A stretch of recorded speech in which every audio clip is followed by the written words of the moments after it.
સેજ બી કઈ પણ કર્યું હોય તો એના ફેસ એકદમ ના ચાર્મિંગ લાગે. નો ઓલું પ્રોબ્લેમ. હું સુરત શીખવા ગઈ ને ભાવના ભાભી, તો ઈ લોકોને મેં કીધું કે મારે ગ્લાસ મેકઅપ શીખવો છે. ત્યાં ટ્રેન્ડિંગમાં ગ્લાસ મેકઅપ છે.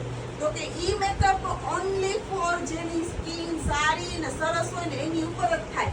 અને આપણા પાલિતાણા લેવલમાં કોઈ એટલે કોઈ 75% કોઈ સ્કિનનું ધ્યાન રાખતું નથી કે ભાઈ તમે આપણો પ્રસંગ છે કે ભાઈ સનમાં ન જાઓ, સનલાઇટમાં ન જાઓ, કે પછી ઠંડીમાં બહુ ફાટી ન જાય, એ કોઈ ધ્યાન રાખતું નથી. ખાલી મેકઅપ કરાવવો છે એ ખબર છે બધાને, સારું દેખાવ. એ ખબર નથી પડતી. એની માટે મેકઅપ કરાવવો છે, તમારે ચાર્મિંગ લાગવું છે, તો સ્કિનની બી પ્રિપેરેશન હોવી જોઈએ.